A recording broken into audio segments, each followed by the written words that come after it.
People I never talked to would message me on Facebook and be like, your life is so cool. And I believed them, but I didn't feel it. I'd go to a really, really cool job, like snowmobile guide in Yellowstone. That's so cool. I did not feel like my life was cool. I felt lonely, and I felt like I was just constantly looking for the next thing. So then I went to go be a dog musher in Wyoming. And again, that was something that people was unexpected, and it was cool.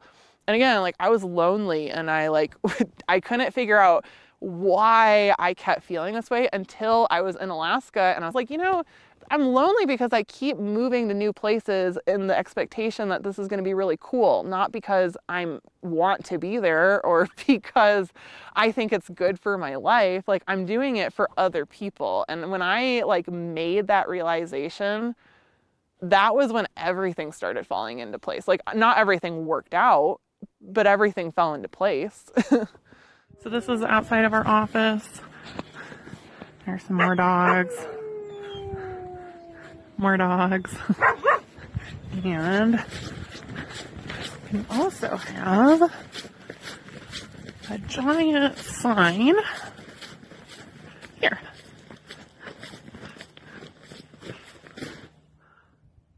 But I actually started this planning process in August. So I created all of this from scratch from August to we started taking tours out in December. So months I started a business in Teton Village nonetheless.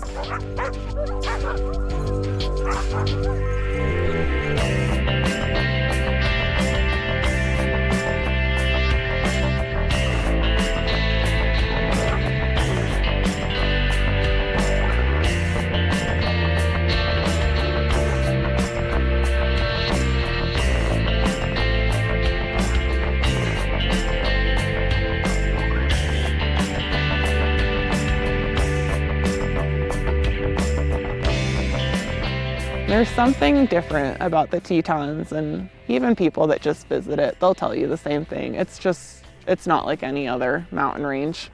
And it took me a while to get here. I think so many people think that you get lucky or that everything just worked out. And I had so many moments before this worked out that I fell so hard on my face. I put all my eggs in one basket and it didn't work out, and I didn't have a place to land, and it wasn't graceful. I was living in a really remote scenario because we had this apocalypse snow year, and my landlord just stopped plowing our driveway, which was a mile long. So I had to walk in and out to get to my car, and I got really bad cabin fever. And then I thought, what would be really great for that is if I go to an even more remote place. Apparently I really like testing myself.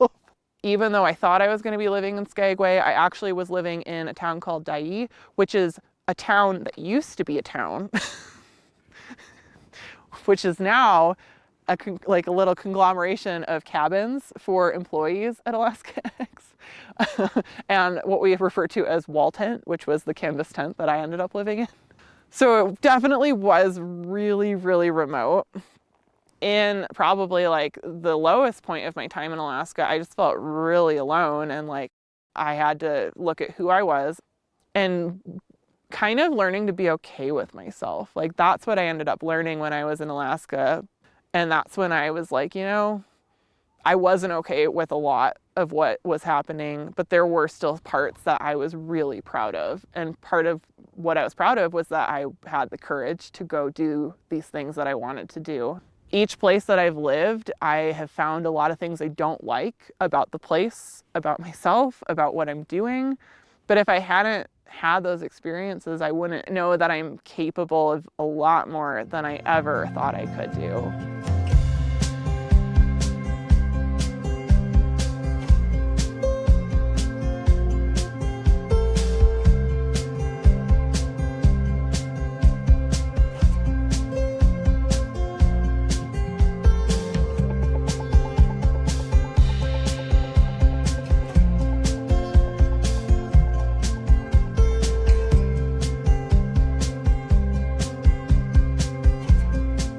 My manager, Becky Hacker, I talk about her all the time, but she's the one that gave me Electra, my first sled dog. And when I met her, I knew who I wanted to grow up to be.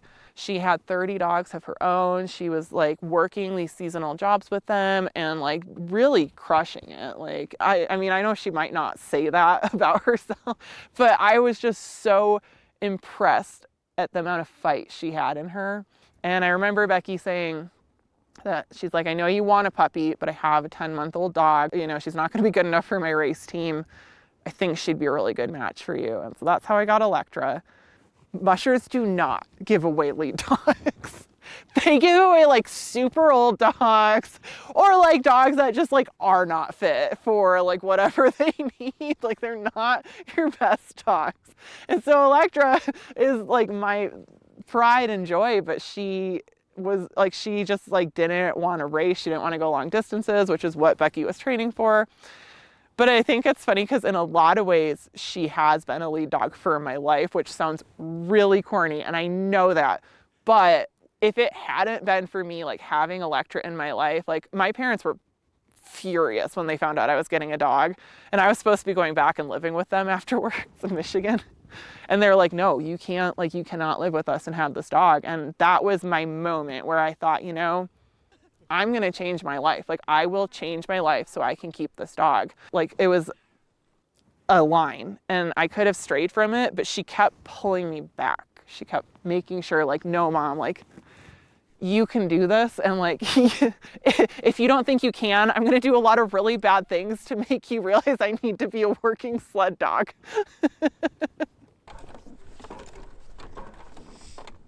When I met Michael, he knew that I was a dog musher, but I don't know if he truly knew that I would be going this far into it. So the first sled dog that I personally met was Electra, Abby's first sled dog. And I kind of learned pretty quick that sled dogs are a little different, a little high energy and high strung. We tried to make Electra into a house dog, and that does not go well. I mean, she's bred for a specific thing, and we kind of tried to change her and put her in a spot that's just not natural. And after getting frustrated multiple times, we kind of realized that it's really not her, it's us. So we realized pretty quick that we'd have to do something. So through all of like the tears and her running away and destroying everything I own, she just proved to me that I could be a dog musher. I could own my own company. I could get more dogs and I could be successful at that. No one expected me to be an entrepreneur. Like, I did not expect that for myself. I don't have a degree in business. Like, how could I ever do that? But it turns out if literally anyone can do it. You just have to really be okay being uncomfortable. And you have to be okay risking everything and knowing it might not work out. They always tell you not to put all your eggs in one basket, but why not? I just knew that if I didn't put everything I had into this, I would really regret it. So we kind of pulled together all the money we could and signed deals as far as leasing land and leasing buildings, leasing everything that we needed, and then went out and bought 18 sled dogs at first, plus Electra, so 19.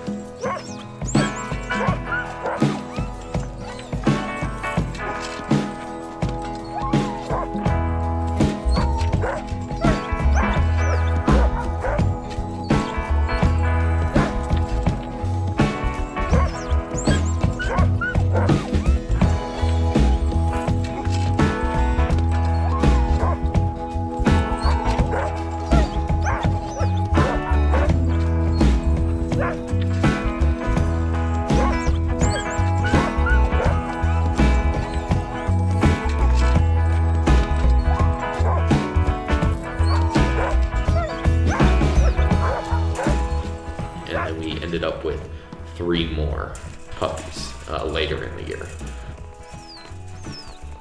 Michael was the one that wanted the puppies, which admittedly are great marketing. It's a shadow. And I love them, but they are monsters. We went to go get one puppy, And then they said, well, we'll give you a better deal if you get 2 puppies. And then we get there, and of course there's one that I want, and Michael didn't pick that one. She said, well, you can have all 3 for the price of 2. And it wasn't even like most couples, I think, like talk about that kind of thing in depth before. And I looked at Michael, and he, like, I just knew, like, there was no discussion. It was like, we are going to get 3 dogs. I know most girls like want engagement rings, and I'm like, well, if you commit to having 3 puppies, that's good enough. Since I've gotten him on the runners, he is like, I never expected him to love dog mushing. I always wanted him to support it and be okay with it, that I do it. He loves it. I got hooked pretty quick. I mean, they're just unbelievable what they do, and their skills and how fast they go now, as they've just done it every day, trained, and you've also learned a lot. You kind of know what they can do, what you can do, and it's kind of amazing the wavelength you can get on with the dogs once you really connect with them, and you can read each other.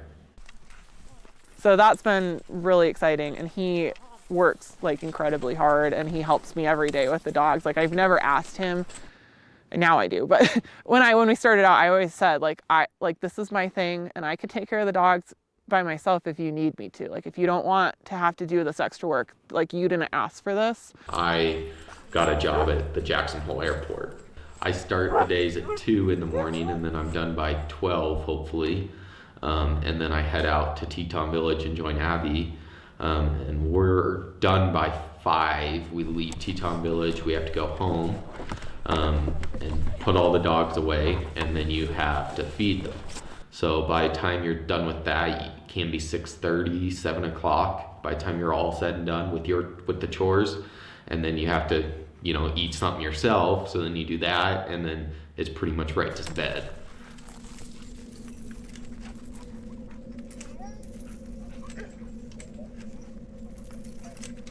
No question, he is always out there with me. It doesn't matter what the temperature of the weather. It doesn't matter if it's blizzarding. Like, he is always out there, which to have that kind of like support in a partner is not something I ever thought I would get.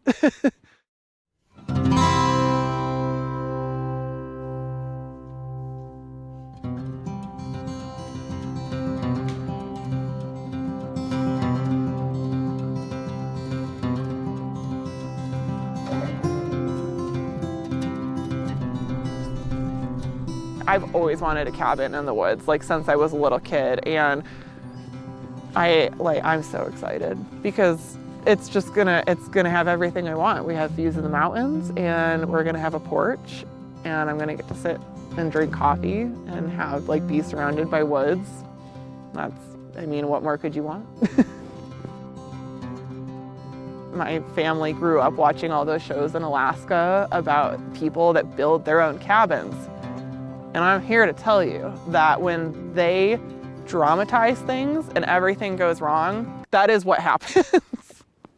Everything goes wrong.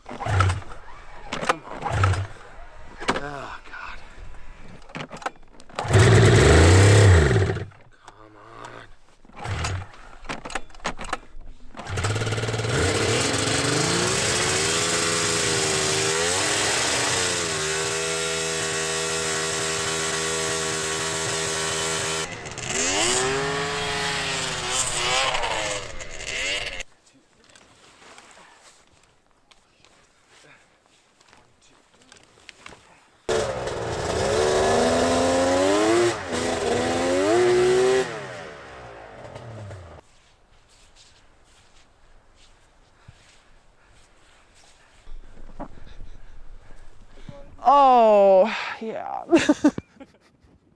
Our cabin. So first, let me point out, we were warned. You don't buy hillside property. You don't do it. And what did we do? We bought hillside property. It makes everything 10 times harder than working on flat ground. So we snowmobiled out to the property to, like, go see it, and I think it was March.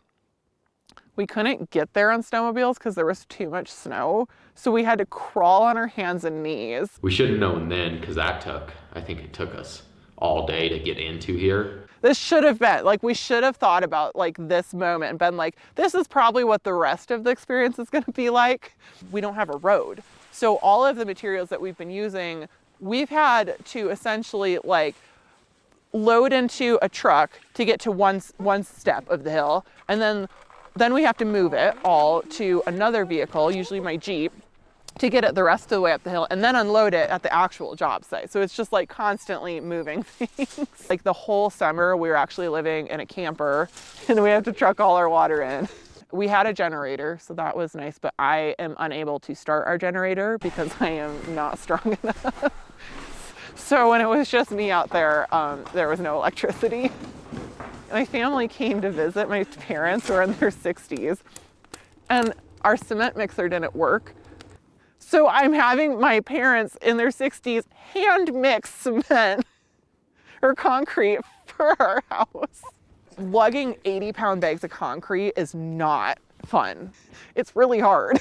It's really, really hard, and it makes you question your sanity like daily.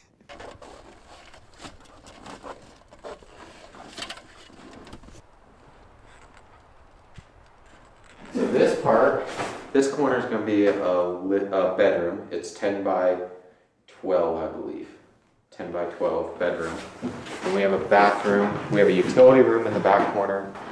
And I can't remember its dimensions. And then a bathroom that, I can't remember how it worked out, but bathroom's like roughly right here. And then kitchen wrapped around right here, right as you enter. And then a little seating area. And then up top, it's gonna have a loft at 12 feet. And it's 16 foot to the top. So we're gonna have pretty good sized loft upstairs. That will be second bedroom. Originally, our plan was to move into this last September. It was actually, the thought was kind of near Abby's birthday there, beginning of September.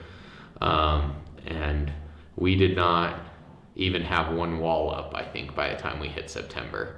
Yeah, so it's been a really intense process. We ended up hiring a contractor. That was the best decision we've ever made. He did really great work. It definitely went significantly over budget, but it was absolutely worth it.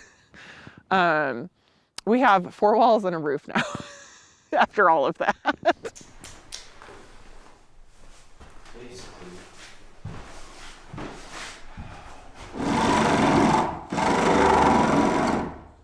So for people that want to build their own cabin, really think about it.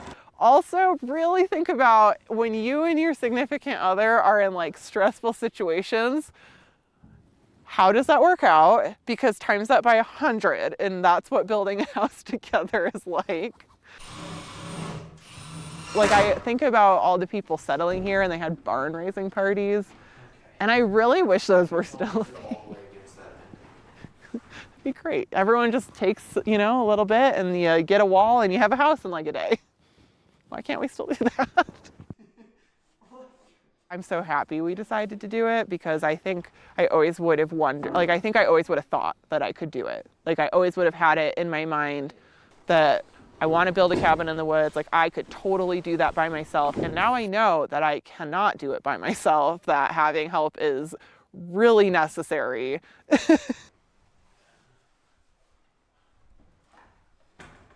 Building a cabin was honestly, the terrifying part to me wasn't building it or being without water or electricity. It was the fact that I was settling onto a piece of property. I felt really weird for always having this feeling like I didn't want to be tied down like that.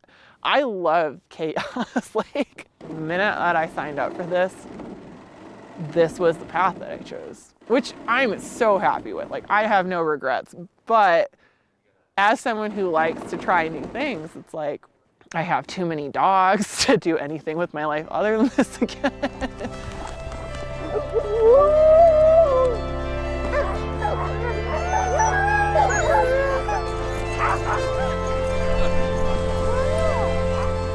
There's a lot of people that do things in life that are not filling them up, and they know that. They know they are not fulfilled. They know that it's just going through the motions, and they continue to do it because the alternative is doing something unknown.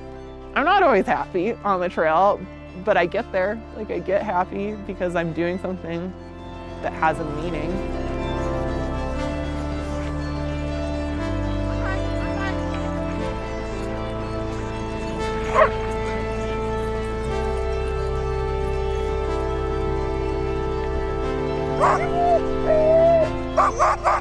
I think you have to really test yourself. You have to put yourself in uncomfortable situations to know who you truly are as a person. And there's nothing wrong with living a life that you're content with, like just content. But I think if you want to do something great, you have to be uncomfortable. You have to risk that. And I'm so happy that I have.